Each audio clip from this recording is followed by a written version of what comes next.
Bismillah. Assalamualaikum warahmatullahi wabarakatuh.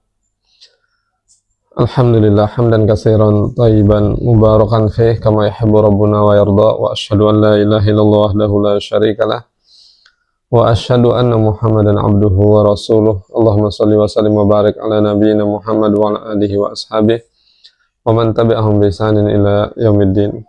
Qala Allah ta'ala fi kitabihil karim, ya ayyuhalladzina amanu taqullaha haqqa tuqatih wa la tamutunna illa wa antum muslimun. Amma ba'd.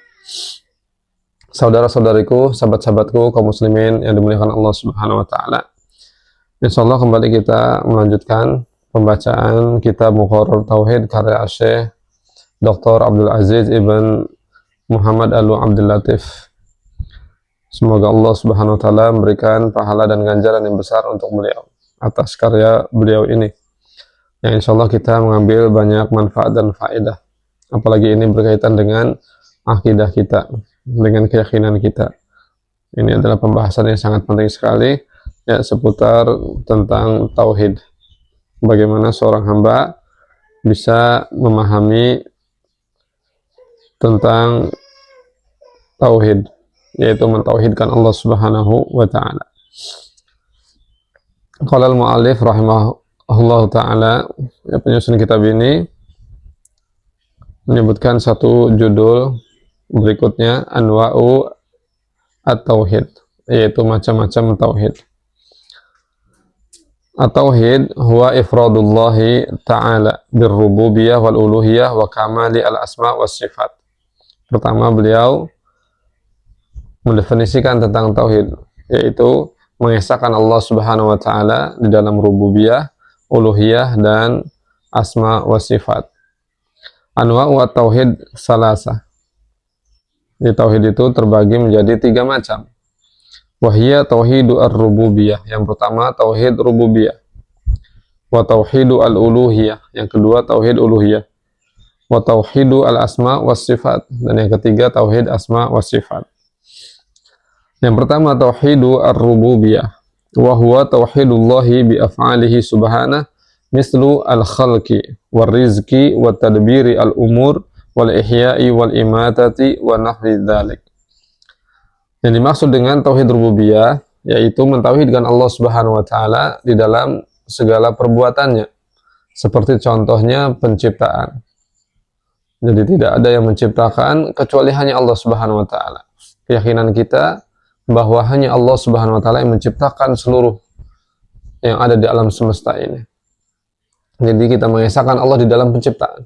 Kemudian ar-rizq wa rizq, yaitu rizki, bahwa tidak ada yang memberi rizki kecuali hanya Allah Subhanahu wa taala. Wa tadbiri al-umur, mengatur segala urusan. Jadi segala urusan yang begitu detail yang terjadi di alam semesta ini, bergilirnya malam, siang, ya, kemudian silih bergantinya waktu, dan seterusnya, segala kejadian yang ada di alam semesta ini, itu semuanya diatur oleh Allah Subhanahu wa ta'ala. Wal ihya, dan juga yang bisa menghidupkan hanya Allah Subhanahu wa ta'ala. Wal imatah, dan yang bisa mematikan hanyalah Allah Subhanahu wa ta'ala. Dan yang lainnya, ya. Dalil-dalilnya, yang pertama, fala khaliqa illallah, ya. Tidak ada pencipta kecuali hanya Allah Subhanahu wa taala saja. Surat Az-Zumar ayat 62. Allah SWT berfirman, Allahu khaliqu kulli syai'. Allah, dialah sang pencipta segala sesuatu. Allah yang menciptakan segala sesuatu yang ada di alam semesta ini.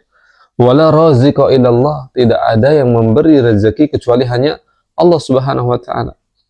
Allah SWT berfirman dalam surat Hud ayat 6, wa ma min dabbatin fil ardi illa 'alallahi rizquha. Wa ma min dabbatin fil ardi illa 'alallahi rizquha. Tidak ada, ya, satu makhluk pun yang berjalan di bumi ini, yang hidup di muka bumi ini, kecuali sudah dijamin rezekinya oleh Allah Subhanahu wa taala.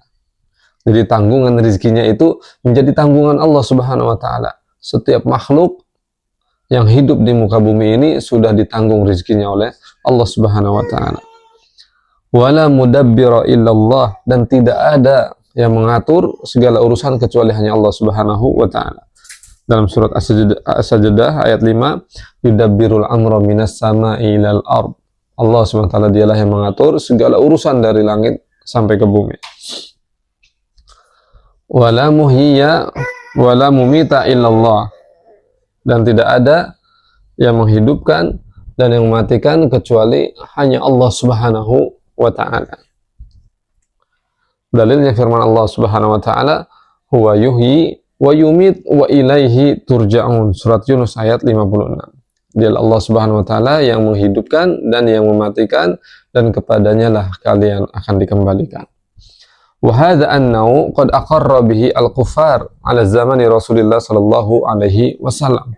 Dan ya, tauhid yang pertama ini, ya, macam tauhid yang pertama ini yaitu tauhid rububiyah, ini disetujui oleh orang-orang kafir pada zaman Rasulullah sallallahu alaihi wasallam. Jadi mereka meyakini tauhid rububiyah ini. Walam yudkhilhum fil Islam, tetapi keyakinan mereka tidak ya, memasukkan mereka ke dalam golongan kaum muslimin. Tidak kemudian mereka disebut sebagai kaum muslimin, tidak memasukkan mereka ke dalam agama Islam, meskipun mereka meyakini tauhid rububiyah ini. Karena Allah SWT berfirman ya, tentang mereka di dalam surat Luqman ayat 25, wala in sa'altahum man khalaqa as-samawati wal arda la yaqulunna Allah. Kalau kamu bertanya, wahai Muhammad, kepada mereka, ya, orang-orang kafir Quraisy, tanya kepada mereka, siapa yang menciptakan langit, siapa yang menciptakan bumi, maka sungguh mereka benar-benar akan menjawab Allah. Jadi mereka kenal kepada Allah Subhanahu wa ta'ala. Mereka mengenal Allah sebagai pencipta langit, pencipta bumi, mengenal Allah sebagai pemberi rizki, mengenal Allah yang menghidupkan dan mematikan. Jadi mereka menyetujui dan menyepakati tentang tauhid rububiyah ini. Tetapi hal itu tidak kemudian memasukkan mereka ke dalam agama Islam. Tidak cukup menjadikan mereka sebagai muslim kalau hanya ya mengikrarkan atau menyepakati, menyetujui tentang tauhid rububiyah ini. Nah, yang macam yang kedua, nah ini ya, jadi harus ada keyakinan terhadap tauhid yang kedua ini juga, yaitu tauhid uluhiyah. Apa itu tauhid uluhiyah? Wa huwa tauhidullah bi af'ali al-ibad allati amarahum biha. Fatusrafu jami'u anwa'il ibadah wahdahu la syarikalah, mislu ad-du'a wal khauf wa tawakkul isti'anah wal isti'adah wa ghairi dzalik. Ya. Jadi tauhid uluhiyah itu adalah mengesahkan Allah Subhanahu wa ta'ala di dalam segala perbuatan hamba, yang mana itu diperintahkan oleh Allah Subhanahu wa ta'ala. Artinya seorang hamba mengesahkan Allah Subhanahu wa ta'ala di dalam segala ibadah yang ia lakukan. Jadi ibadah apapun, maka itu hanya ditujukan, dipersembahkan kepada Allah Subhanahu wa ta'ala. Tidak boleh kepada selain Allah Subhanahu wa ta'ala. Maka seluruh ibadah, ya, seluruh macam ibadah, seluruh jenis ibadah, apapun sesuatu itu disebut ibadah, maka hanya ditujukan, dipalingkan kepada Allah Subhanahu wa ta'ala. Seperti doa, kemudian rasa takut, tawakal, minta tolong, ya, mohon pertolongan, memohon perlindungan. Maka semua ini ditujukan hanya kepada Allah Subhanahu wa ta'ala. Termasuk menyembelih, ya, sholat, sedekah, semuanya ditujukan ya, kepada Allah Subhanahu wa ta'ala dan dikerjakan sesuai dengan apa yang diperintahkan oleh Allah Subhanahu wa ta'ala.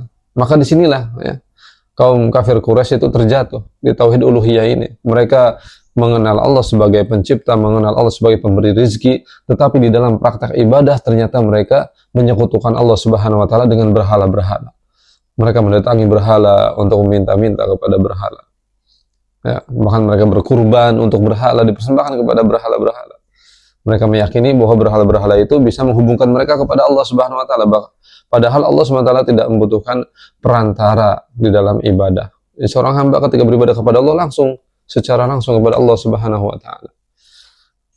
Makanya Allah Subhanahu wa ta'ala berfirman di dalam surat Ghafir ayat 60 ketika memerintahkan kita berdoa, ya, yang mana doa ini merupakan ibadah yang tinggi di sisi Allah Subhanahu wa ta'ala, sebagaimana Nabi SAW mengabarkan, ad-du'a huwal ibadah, doa itu adalah ibadah. Kata Allah SWT, wa qala rabbukum ud'uni astajib lakum. Allah SWT berfirman, berdoalah kalian kepadaku, maka pasti aku akan mengijabah doa kalian. Jadi Allah SWT langsung memerintahkan kepada kita agar kita berdoa kepada Allah Subhanahu wa taala secara langsung. Ya. Tidak perlu kemudian ada perantara-perantara, penghubung-penghubung. Jadi langsung berdoa kepada Allah Subhanahu wa taala, angkat tangan dan berdoa minta, ya Allah, ya Rabb. Ini perintah Allah Subhanahu wa taala. Jadi seseorang kalau berdoa langsung berdoalah kepada Allah Subhanahu wa taala. Yang mana Allah pun mengabarkan kepada kita bahwa Allah memberi jaminan untuk mengijabah doa kita ketika kita berdoa kepada Allah Subhanahu wa taala. Kemudian wala nakhafu illallah, dan kita tidak takut kecuali hanya kepada Allah Subhanahu wa taala. Allah berfirman di dalam surat Ali Imran ayat 175, "Fala takhafuhum wa khafuni in kuntum mu'minin." Janganlah kamu takut kepada mereka, ya, kepada makhluk-makhluk, ya, siapapun mereka, manusia, ya, jin, setan, dan seterusnya. Jangan takut kepada mereka, tapi takutlah kepadaku, kata Allah Subhanahu wa taala, jika kalian adalah orang-orang yang beriman. Jadi orang yang beriman takutnya hanya kepada Allah Subhanahu wa taala. Wala natawakkalu illa 'ala Allah, dan tidaklah kita bertawakal, ya, menyandarkan hati kita kecuali hanya kepada Allah Subhanahu wa taala. Allah berfirman di dalam surat Al-Maidah ayat 23, wa 'alallahi fatawakkalu in kuntum mu'minin. Dan hanya kepada Allah kalian bertawakal, menyandarkan hati kalian, menyerahkan segala urusan kalian, itu hanya kepada Allah Subhanahu wa taala jika kalian memang orang-orang yang beriman. Ya, orang yang beriman bertawakalnya kepada Allah. Ya, menyandarkan hatinya kepada Allah, memasrahkan segala urusannya kepada Allah. Ya. Jadi keberhasilan, kegagalan, semuanya dipasrahkan, digantungkan kepada Allah Subhanahu wa taala. Ya, tawakal itu maknanya sandaran hati, ya, kita menyandarkan hati, memasrahkan hasil kepada Allah Subhanahu wa taala. Apa yang didapat, ya, keberhasilan atau kegagalan, maka kita pasrahkan semuanya kepada Allah Subhanahu wa taala. Tentu dengan kita tetap menjalankan ikhtiar usaha, mengambil sebab-sebab. Ya, seperti orang dia ingin sukses, maka tentu dia menjalani proses yang namanya belajar, ya, yang namanya usaha, ikhtiar. Dan siapa yang ingin terhindar dari kegagalan, ya maka itu dia harus menghilangkan sifat malas dari dirinya, sifat lemah dari dirinya, ya, dengan tetap memasrahkan hasilnya itu kepada Allah Subhanahu wa taala, menyandarkan hatinya kepada Allah Subhanahu wa taala. Jadi tidak menggantungkan keberhasilan, kegagalannya kepada makhluk. Ya, sehingga ketika berhasil dia tidak sombong, tetapi dia bersyukur kepada Allah, alhamdulillah, karena itu adalah karunia dari Allah. Dan ketika gagal pun dia tidak mencari kambing hitam, menyalahkan sana sini atau menyesali diri, tidak. Ya, tetapi dia menerima qadarullah, ini takdir dari Allah Subhanahu wa taala. Ya. Ada kebaikan dan hikmah di balik itu. Jadi bertawakal hanya kepada Allah Subhanahu wa taala jika kita adalah orang yang beriman. Wala nasta'inu illa billah, dan kita tidak memohon pertolongan kecuali hanya kepada Allah Subhanahu wa taala. Allah Subhanahu wa taala berfirman dalam surat Al-Fatihah ayat 5, yang mana ini sering kita baca, sering kita ungkapkan, kita ucapkan di dalam sholat kita. Iyyaka na'budu wa iyyaka nasta'in, hanya kepada Engkau ya Allah, ya, kami beribadah, dan hanya kepada Engkau kami mohon pertolongan. Allahu Akbar. Wala nasta'idzu illa billah, dan kita tidak memohon perlindungan kecuali hanya kepada Allah Subhanahu wa taala. Ya. Jadi perlindungan itu kita minta, kita mohon hanya kepada Allah Subhanahu wa taala. Allah Subhanahu wa taala berfirman, ya, qul a'udzu birabbin nas, dalam surat An-Nas ayat 1. Katakanlah aku berlindung kepada Tuhannya manusia, yaitu Allah Subhanahu wa taala. Wa hadza naw' min at-tauhid huwa alladhi ja'at bihi ar-rusul alaihi wassalam. Dan tauhid yang kedua ini, tauhid uluhiyah, inilah yang dibawa oleh para rasul alaihi wassalam, kesejahteraan untuk semuanya. Haitsu qala ta'ala, ya, Allah SWT mengabarkan di dalam Al-Qur'an surat An-Nahl ayat 63, wa laqad ba'atsna fi kulli ummatin rasulan an i'budullaha wajtanibut taghut, dan sungguh kami telah mengutus pada setiap umat itu seorang rasul untuk menyerukan kepada umat manusia, sembahlah Allah Subhanahu wa taala dan jauhilah tagut, segala sesuatu yang disembah. selain Allah Subhanahu wa taala, atau sesuatu ya, segala sesuatu yang diperlakukan secara berlebihan. Nah, maka itu disebutnya taghut. Ya, ditaati secara berlebihan. Kemudian dipatuhi secara berlebihan. Diikuti secara berlebihan. Nah, ini taghut ya. Tanpa memandang apakah itu melanggar perintah Allah, menerjang larangan Allah. Maka kalau diikuti, ya ditaati secara membabi buta, maka itu termasuk penyembahan kepada taghut. Oke, berikutnya yang terakhir tauhid al-asma wa sifat, yaitu mentauhidkan Allah SWT di dalam asma wa sifat. Maksudnya adalah wahwal iman bi kulli ma warada fil Qur'an al-Karim wal ahadits an-nabawiyah as-sahihah min asma'illah wa sifatihi allati wasafa biha nafsahu aw wasafahu biha rasuluhu 'alal haqiqah. Yaitu kita beriman, ya, meyakini, mempercayai semua apa yang datang dari Al-Quran dan juga hadis Nabi SAW terkait nama-nama Allah dan sifat-sifat Allah Subhanahu wa Ta'ala. Jadi apa yang Allah tetapkan berupa nama-nama dan sifat-sifat yang Allah tetapkan itu untuk dirinya, maka kita ikut menetapkannya. Ya, yang Allah sifatkan itu ya untuk diri Allah Subhanahu wa Ta'ala, maka kita ikut mensifati itu. Dan juga apa yang ditetapkan disifati oleh Rasulullah SAW untuk Allah, maka kita ikut menetapkan dan mensifati Allah SWT dengan apa yang ditetapkan disifati oleh Rasulullah SAW untuk Allah Subhanahu wa Ta'ala. Wa asma'ullah katsirah, dan nama-nama Allah SWT itu banyak sekali.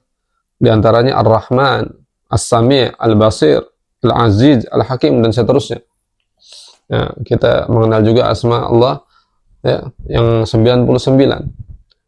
Meskipun jumlah yang sebenarnya Asmaul Husna itu tidak terbatas pada 99 saja. Tetapi memang ada hadis yang menyebutkan tentang keutamaan siapa yang menghafal 99 ya, Asmaul Husna, nama-nama Allah Subhanahu wa Ta'ala, maka dia akan mendapatkan surga Allah Subhanahu wa Ta'ala. Allah SWT berfirman di dalam surat Asy-Syura ayat 11, laisa kamitslihi syai'un wa huwas samiul basir. Tidak ada yang serupa dengan Allah Subhanahu wa Ta'ala sesuatu apapun. Tidak ada yang serupa dengan Allah Subhanahu wa Ta'ala, dan dialah Allah Maha mendengar lagi Maha melihat. Allahu Akbar. Jadi Allah Subhanahu wa Ta'ala menafikan ya, bahwa tidak ada segala sesuatu apapun ya, makhluk apapun, benda apapun, sesuatu apapun pokoknya yang serupa, yang semisal dengan Allah Subhanahu wa Ta'ala, tidak ada. Dan Allah dia Maha mendengar, Maha melihat. Artinya ketika kita mengetahui atau mengenal bahwa Allah Maha mendengar, Maha melihat, maka jangan sampai kemudian terbetik pada benak kita, pikiran kita, bahwa pendengaran Allah, penglihatan Allah itu sama dengan makhluk-makhluknya. Tidak sama, karena di awal ayatnya laisa kamitslihi syai'un. Jadi tidak sama. Jadi pendengaran Allah tidak seperti pendengaran kita manusia, tidak seperti pendengaran makhluk-makhluk yang lain. Dan juga penglihatan Allah SWT tidak sama seperti penglihatan kita manusia, dan juga seperti makhluk-makhluk yang lain tidak sama. Tentu penglihatan dan pendengaran Allah SWT itu lebih hebat daripada pendengaran kita yang terbatas, daripada pendengaran makhluk-makhluk yang lain yang terbatas. Ya, kalau saja kita sesama makhluk, antara manusia satu dengan manusia yang lainnya, tingkat pendengarannya berbeda, ya, kemampuan pendengarannya, lalu bagaimana antara khalik dan makhluk?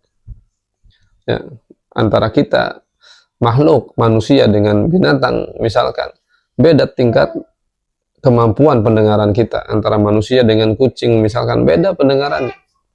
Lalu bagaimana antara khalik dan makhluk? Ya, tentu jauh lebih berbeda lagi. Tetapi kita menetapkan sebagaimana Allah SWT menetapkan sendiri untuk dirinya, bahwa Allah Maha mendengar, Maha melihat. Maka kita meyakini bahwa Allah itu mendengar dan juga melihat. Tetapi pendengaran Allah dan penglihatan Allah tidak sama dengan pendengaran dan penglihatan makhluk-makhluknya.